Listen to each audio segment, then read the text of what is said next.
bibliothécaires. Si vous voulez un peu de surnaturel, vous êtes sur la bonne vidéo. Surtout, n'oubliez pas de vous abonner, cliquez sur la cloche et laissez un petit like sur la vidéo. Ça fait toujours plaisir. Et maintenant, ouvrez bien vos oreilles. Bonjour chers amis bibliothécaires, j'espère que vous allez bien. Pour finir cette semaine spéciale Noël, je vais vous raconter un petit récit parlant d'un fantôme. Ce récit s'appelle Le Kit Bag et son auteur est Algernon Blackwood. Vous êtes prêts? Eh bien, installez-vous confortablement sous votre couette ou près du feu et écoutez ce récit. Lorsque les mots « non coupable » ont retenti dans la salle d'audience bondée de ce sombre après-midi de décembre, Arthur Wilbraham, le grand criminel et chef de file de la défense triomphante, était représenté par son cadet, Johnson. Son secrétaire particulier a transmis le verdict à sa chambre aussi vite que la foudre. « C'est ce à quoi nous nous attendions, je pense », dit l'avocat sans émotion. « Et personnellement, je suis content que l'affaire soit terminée. » Dans sa voix, il n'y avait pas de signe particulier de plaisir que sa défense de John Turk, le meurtrier, sur un plaidoyer de folie, avait réussi. Car il se sentait sans aucun doute, comme tous ceux qui avaient regardé l'affaire, qu'aucun homme n'avait jamais mieux mérité la potence que John Turk. « Je suis content aussi », a déclaré Johnson.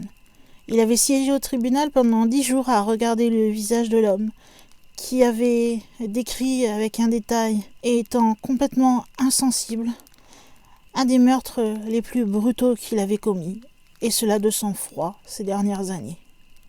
Le conseiller jeta un coup d'œil à sa secrétaire. Ils étaient plus qu'un employeur et une employée, pour des raisons familiales et autres. Ils étaient amis. « Ah, je m'en rappelle, oui, » a-t-il dit avec un gentil sourire. « Et tu veux t'évader pour Noël ? Tu pars patiner et skier dans les Alpes, n'est-ce pas ? Si j'avais ton âge, je viendrais bien avec toi. » Johnson rit brièvement. C'était un jeune homme de 26 ans, avec un visage délicat, comme celui d'une fille. « Je pense que je peux prendre le bateau de demain matin. Mais ce n'est pas la raison pour laquelle je suis content que le procès soit enfin terminé. Je suis content que ça soit fini parce que j'ai vu pour la dernière fois, aujourd'hui, le visage affreux de cet homme. Il m'a positivement hanté, devrais-je dire. Peau blanche, l'air de chauve-souris, avec les cheveux noirs brossés bas sur le front. C'est une chose que je n'oublierai jamais. Et la description de ce corps démembré qui a été entassé et emballé avec de la chaux dans ce... « Ne vous y attardez pas, mon cher, » interrompit l'autre, en le regardant curieusement de ses yeux perçants. « N'y pense pas.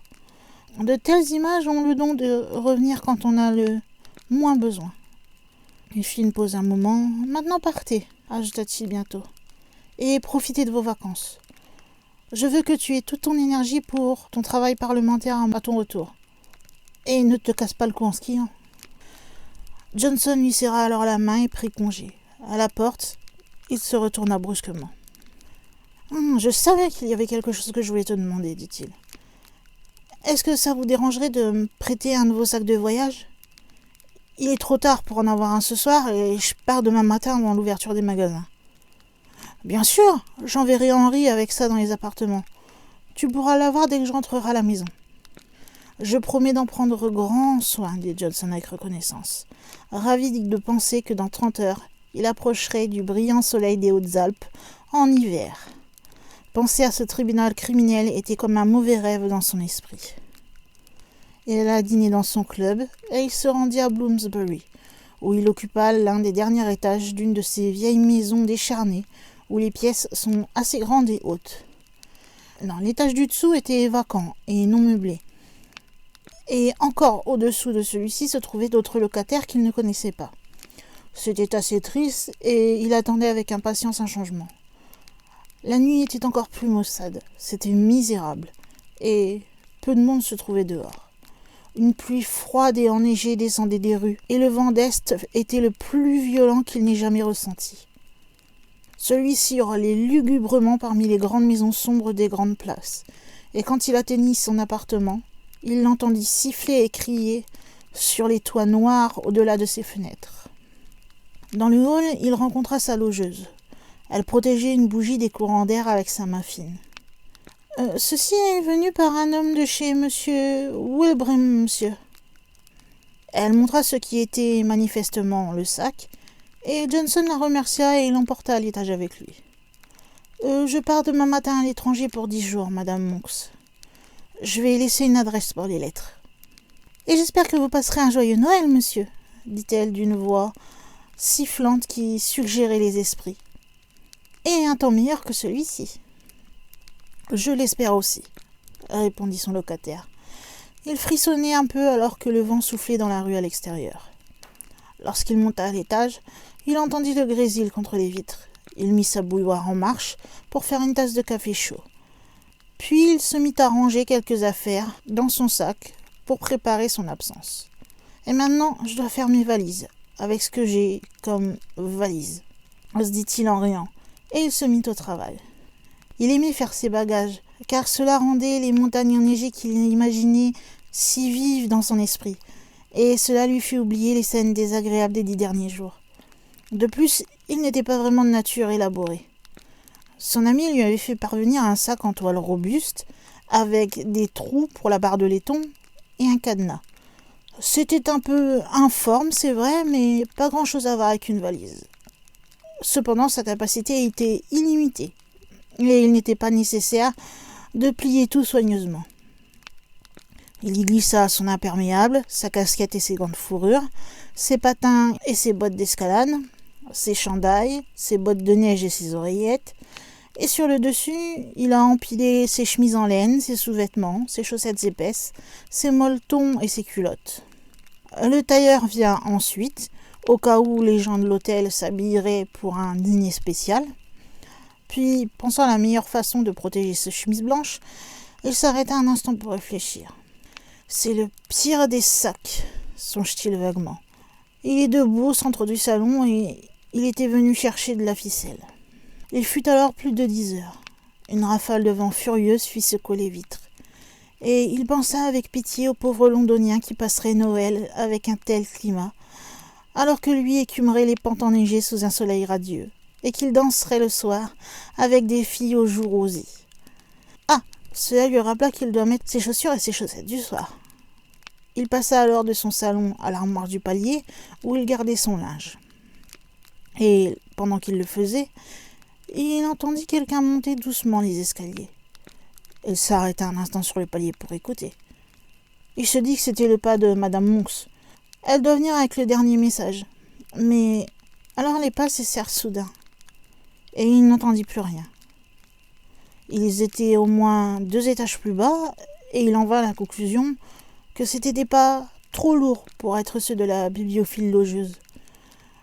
Sans doute appartenait-il à un locataire tardif qui s'était trompé d'étage, tout simplement. Il alla dans sa chambre et rangea du mieux qu'il put ses chaussures et ses chemises. Le sac, donc qui était un kit-bag, à ce moment-là était rempli aux 2 tiers environ, et il tenait debout sur sa propre base comme un sac de farine. Pour la première fois, il remarqua qu'il était assez vieux et sale et que la toile était fanée et usée. Celui-ci avait manifestement subi un traitement assez brutal. Ce n'était pas vraiment un très bon sac à lui avoir envoyé. Certainement pas un nouveau ou un que son chef appréciait. Il réfléchit un instant à la question et il continua de faire ses bagages. Une ou 2 fois cependant, il se surprit à se demander qui pouvait bien errer en bas comme ça, car madame Monks n'avait pas trouvé de lettres et l'appartement du dessous était vide et non meublé. De temps en temps, en outre, il était presque certain d'entendre le pas doux de quelqu'un qui marchait sur les planches nues, mais avec précaution, furtivement, aussi silencieusement que possible. Et il avait aussi l'impression que les sons s'étaient récemment approchés très distinctement. Pour la première fois de sa vie, il commença à se sentir assez bizarre. Puis, comme pour accentuer ce sentiment, une chose étrange se produisit.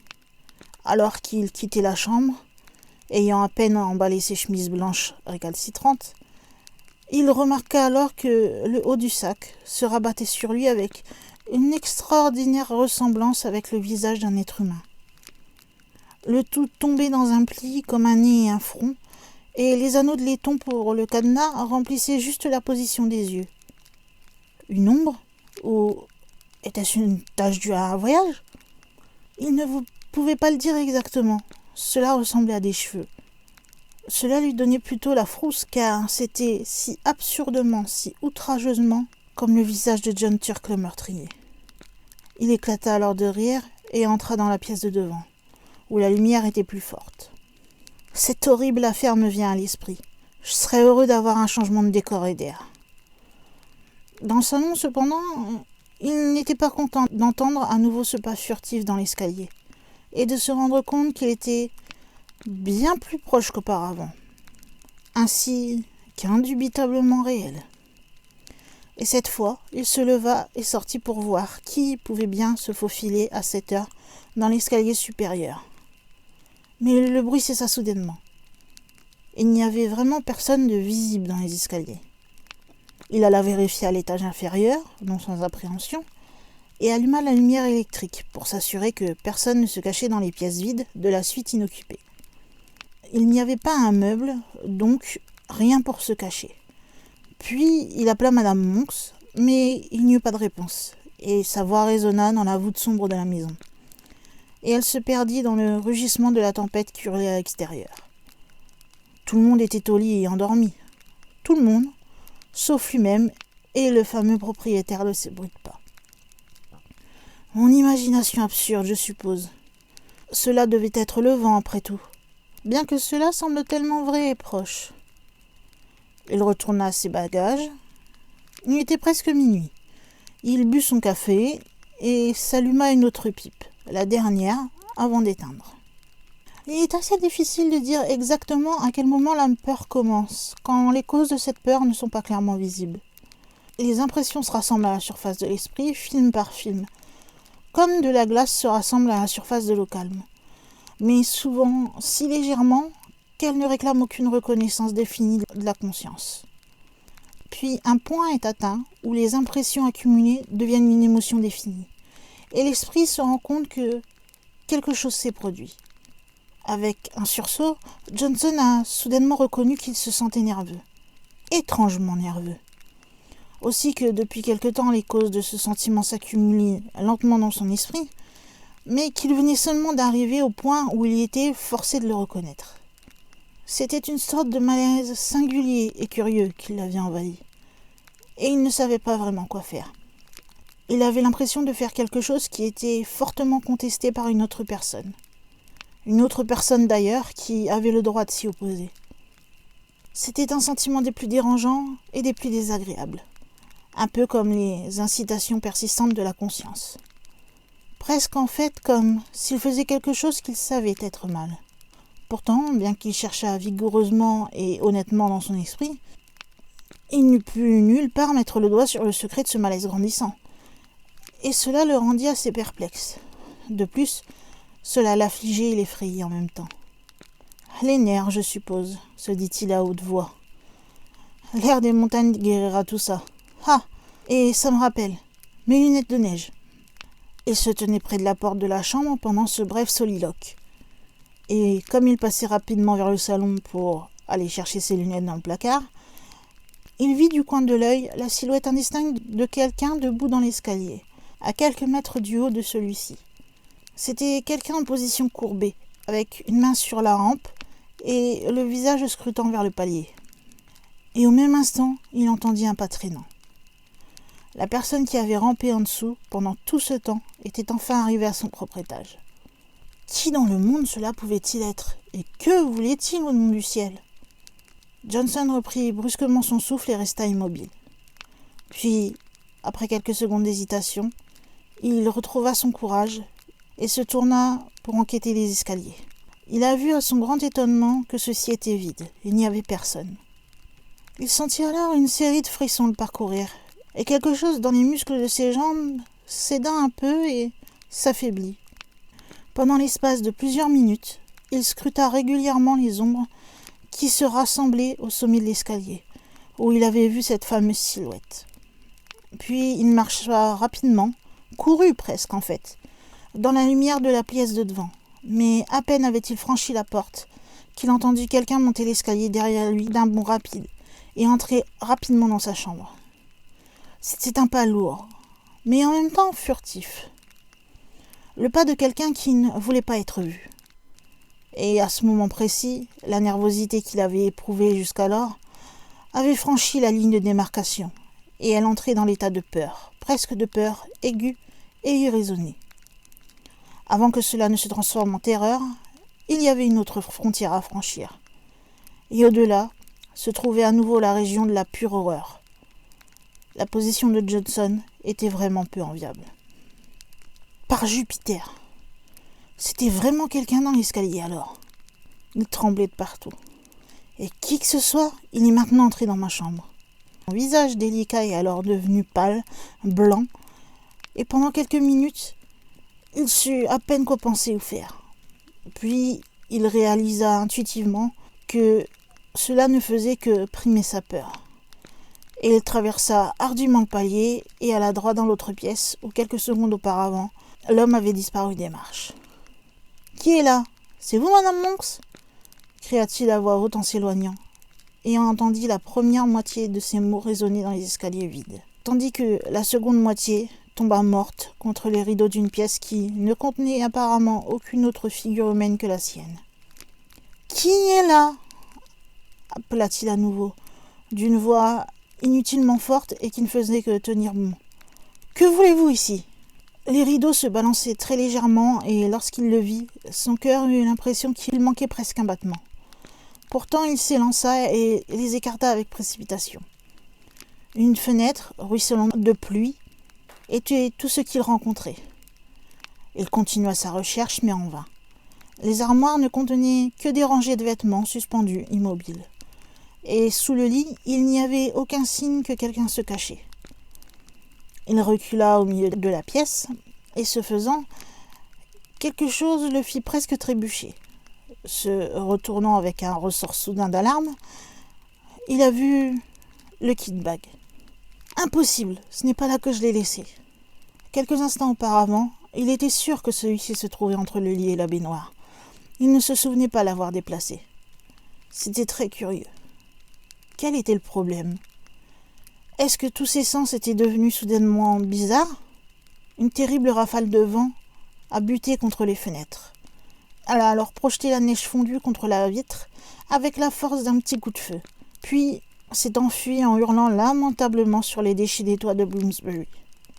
Une soudaine vision de la Manche lui vint le lendemain à l'esprit et le rappela brusquement en réalité. « Il n'y a personne ici, en tout cas, c'est clair !» s'exclama-t-il à haute voix. Pourtant, au moment où il les prononçait, il savait parfaitement que ces paroles n'étaient pas vraies, et qu'il ne les croyait pas lui-même. Il avait exactement l'impression que quelqu'un se cachait près de lui, observant tous ses mouvements, essayant de l'empêcher de faire ses bagages d'une manière ou d'une autre. Et deux de mes sens m'ont joué les tours les plus absurdes. Les pas que j'ai entendus et la figure que j'ai vue étaient tous deux entièrement imaginaires. Il ne voulait pas se rendre à l'évidence. Il s'est alors rendu dans la pièce de devant, a allumé un feu, et s'est assis devant pour penser. Ce qui l'impressionnait plus que tout, c'était le fait que le kit-bag n'était plus là où il l'avait laissé. Il avait comme été traîné plus près de la porte. Ce qui s'est passé ensuite cette nuit-là est arrivé bien sûr à un homme déjà assez excité par la peur, et a été perçu par une demande qui n'avait pas le plein contrôle de ses sens. Extérieurement, Johnson est resté calme et maître de lui-même jusqu'au bout, prétendant jusqu'au dernier moment que ce dont il avait été témoin avait une explication tout à fait naturelle, ou était tout simplement une illusion que ses nerfs étaient fatigués. Mais intérieurement, au fond de son cœur, il savait tout le long que quelqu'un s'était bien caché en bas dans la suite vide quand il est entré, que cette personne avait saisi son opportunité et ensuite furtivement se dirigea vers la chambre, et que tout ce qu'il avait vu et entendu après, le déplacement de son sac, ont été causés directement par la présence de cette personne invisible. Et c'était ici, juste au moment où il désirait le plus garder son esprit et ses pensées contrôlées, que les images vives reçues jour après jour sur les plaques mentales exposées dans la salle d'audience de Lord Bailey étaient venues fortement s'éclairer et se développer dans la chambre noire de sa vision intérieure. Les souvenirs désagréables et obsédants ont une façon de reprendre vie, juste quand l'esprit les désire le moins. Dans les veilles silencieuses de la nuit, sur son oreiller, sans sommeil, pendant les heures solitaires passées par les malades sur leur lit et les mourants. Et maintenant, de la même manière, Johnson ne voyait plus que le visage terrible de John Turk, le meurtrier, qui s'abattait sur lui de tous les coins de son champ de vision. La peau blanche, les yeux mauvais et la frange noire et ses cheveux bas sur le front. Toutes les photos qu'il avait vues ces 10 jours au tribunal refoulées dans son esprit spontanément et de manière très vive. « Ce ne sont que des ordures et mes nerfs !» s'exclama-t-il enfin, s'élançant avec une énergie soudaine de sa chaise. « Je vais finir mes bagages et aller me coucher. Je suis surmené, fatigué. Sans doute à ce rythme, j'entendrai des pas et des choses toute la nuit, c'est sûr. » Mais son visage était tout de même d'une blancheur mortelle. Il se dirigea vers la chambre en fredonnant une chanson de music hall et en y allant en chantant un peu trop fort pour que cela semble naturel. Et à l'instant où il traverse le seuil et se tenait dans la pièce, il sentit que quelque chose était devenu froid autour de son cœur, et il sentit que tous les cheveux de sa tête se dressaient. Le kit-bag gisait alors près de lui, plusieurs mètres plus près de la porte où il ne l'avait pas laissé, et juste au-dessus de son sommet froissé, il vit une tête et un visage s'enfoncer lentement hors de vue, comme si quelqu'un était accroupi derrière le sac pour se cacher. Et au même moment, un son, comme un long soupir, était distinctement audible dans l'air immobile autour de lui, entre les rafales d'orage à l'extérieur. Johnson avait plus de courage et de volonté que l'indécision de son visage indiquait. Mais au début, une telle vague de terreur l'envahit que, pendant quelques secondes, il ne put rien faire d'autre que se lever et regarder. De violents tremblements couraient le long de son dos et de ses jambes, et il avait conscience que c'était insensé. C'était comme une impulsion hystérique de vouloir crier à plein poumon. Ce soupir semblait dans son oreille, et l'air en frémissait encore. C'était incontestablement un soupir humain. « Qui est là ?» dit-il enfin en retrouvant un peu sa voix. Je pense qu'il voulait dire cela pour marquer une décision forte, mais le son qui sortit de sa bouche à la place n'était qu'un faible murmure, car il avait en partie perdu le contrôle de sa langue et de ses lèvres. Il s'avança pour voir tout autour et par-dessus le sac, et bien sûr il n'y avait rien que le tapis défraîchi et les côtés en toile bulgang. Il tendit les mains et ouvrit le sac, qui n'était rempli que de tiers. Puis il vit pour la première fois qu'à l'intérieur, à environ 6 pouces du haut, il y avait une tache de pourpre terne, et elle était large. C'était une vieille tache de sang. Il poussa alors un cri et retira ses mains comme si elles avaient été brûlées. Au même instant, le kit-bag tomba en direction de la porte. Johnson s'est effondré en arrière, cherchant avec ses mains le soutien de quelque chose de solide. Et la porte était plus loin derrière lui qu'il ne le pensait. Elle reçut son poids juste à temps pour empêcher qu'il tombe. Et elle s'est alors fermée avec un coup retentissant. Au même moment, le balancement de son bras gauche a accidentellement touché l'interrupteur électrique et la lumière dans la pièce s'est éteinte. C'était une situation délicate et désagréable. Et si Johnson n'avait pas un véritable courage, il aurait pu faire toutes sortes de bêtises. Cependant, il se ressaisit et tâtonna furieusement pour que le petit bouton en laiton rallume la lumière.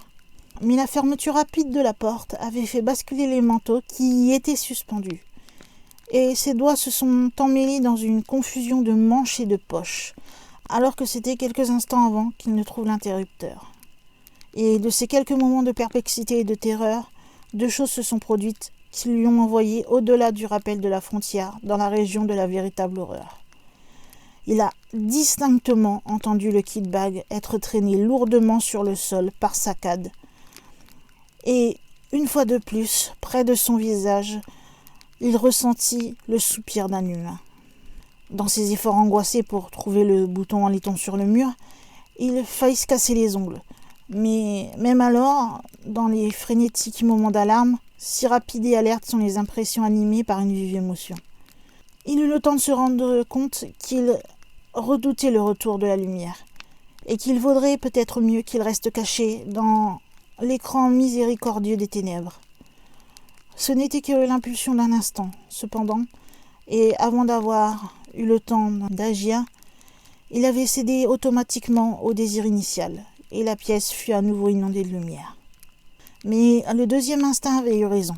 Ça aurait été mieux pour lui d'être resté à l'abri des ténèbres bienveillantes. Car là, fermé devant lui, penché sur le sac à moitié rempli, clair comme jamais, dans un éblouissement impitoyable, celui de la lumière électrique, se tenait la figure de John Turk, le meurtrier. À moins d'1 mètre de lui, l'homme se tenait, la fameuse frange de cheveux noirs, clairement marquée sur la pâleur de son front.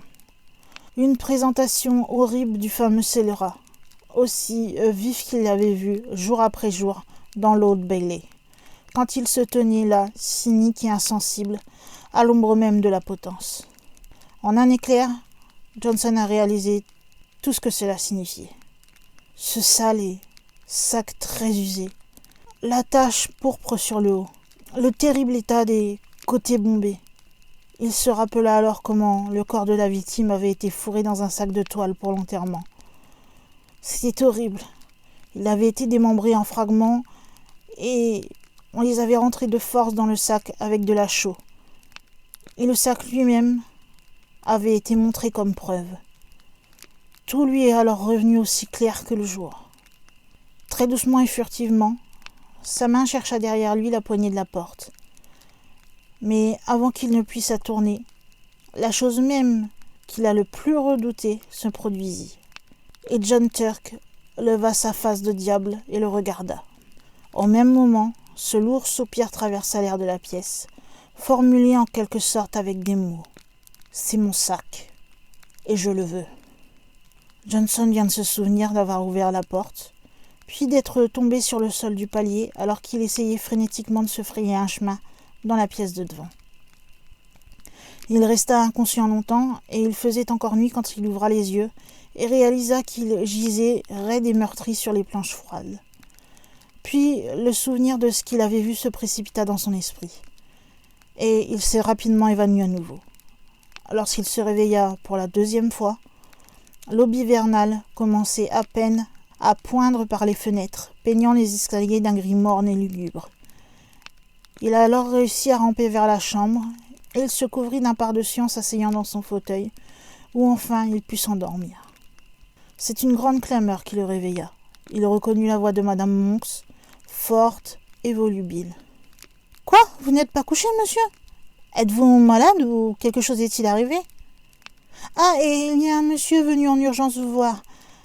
Même si il n'est pas encore 7 heures. Qu'est-ce que... je veux bien, merci. Je me suis endormie dans mon fauteuil, je suppose. Quelqu'un de chez monsieur Wilbrahams. Et il dit qu'il devrait vous voir rapidement avant que vous alliez à l'étranger. Et je lui ai dit, faites-le monter, s'il vous plaît, tout de suite, a déclaré Johnson, dont la tête tournait.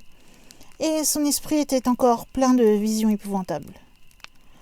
L'homme de monsieur Wilbraham est venu avec de nombreuses excuses, et il a expliqué brièvement et rapidement qu'une erreur absurde s'était produite, et que le mauvais kit bag avait été envoyé pour lui la nuit précédente. C'est Henry qui a en quelque sorte mis la main sur celui qui avait été présenté dans la salle d'audience. Et M. Wilbraham ne l'a découvert qu'en voyant celui qu'il avait préparé pour Johnson, qui était encore posé dans sa chambre. Il a alors demandé pourquoi il ne l'avait pas amené à Johnson. « Oh !» dit stupidement celui-ci. « Et il a dû vous apporter celui de l'affaire du meurtre à la place, monsieur. J'en ai bien peur, » a poursuivi l'homme, sans l'ombre d'une expression sur son visage. « Celui que John Turk avait utilisé pour ses morts. Monsieur Wilbraham est horriblement bouleversé à ce sujet, monsieur, et m'a dit de venir à la première heure ce matin avec le bon sac cette fois-ci, afin que vous puissiez partir. » Il montra alors un sac propre qu'il avait posé sur le sol et qu'il venait d'amener. « Et je dois ramener l'autre, monsieur », ajouta-t-il avec désinvolture. Pendant quelques minutes, Johnson ne put trouver sa voix. Enfin, il montra la direction de sa chambre. « Peut-être auriez-vous la gentillesse de le vider pour moi. Videz simplement les choses par terre. » L'homme a alors disparu dans l'autre pièce et est parti pendant 5 minutes. Johnson a entendu le mouvement de va-et-vient du sac et le cliquetis du patin et boîte en cours de déballage. « Merci, monsieur, » dit l'homme en revenant avec le sac replié sous son bras. « Et puis-je faire autre chose pour vous aider, monsieur ?»« Qu'est-ce que c'est ?» demanda Johnson, voyant qu'il avait encore quelque chose qu'il souhaitait dire. L'homme remua et il avait l'air mystérieux. « Pardonnez-moi, monsieur, mais sachant votre intérêt pour l'affaire turque, j'ai pensé que vous aimeriez peut-être savoir ce qui est arrivé. »« Oui. John Turk s'est tué la nuit dernière avec du poison immédiatement après sa libération, disant qu'il aimerait beaucoup que celui-ci mette de côté le sac dans lequel il avait mis la femme qu'il avait assassinée, le vieux Kid Bag. »« À quelle heure est-ce qu'il l'a fait ?» demanda Johnson. « Hier soir, 10 heures, monsieur, » dit le gardien. Voilà, nous sommes arrivés à la fin de cette histoire. J'ai décidé de vous raconter celle-ci, déjà parce qu'elle se passe à Noël et que nous sommes en semaine spéciale Noël, et qu'elle parlait d'un fantôme, donc de paranormal, et que ça restait dans le thème de la chaîne. Comme vous avez vu, c'était une longue histoire, donc j'espère que vous avez apprécié celle-ci avec un bon chocolat chaud, un thé, des petits gâteaux, je sais pas, mais en tout cas que vous étiez bien installés pour l'écouter. Vous savez que vous pouvez me donner votre avis sur cette vidéo en me laissant un petit pouce en l'air, en mettant un commentaire, en vous abonnant si ce n'est pas encore fait, et vous serez bien sûr tous les bienvenus sur cette chaîne. Et je crois qu'il est temps pour moi de refermer ce livre, et également, en tant que gardienne de la bibliothèque, de fermer les portes de celle-ci et de vous dire à une prochaine vidéo.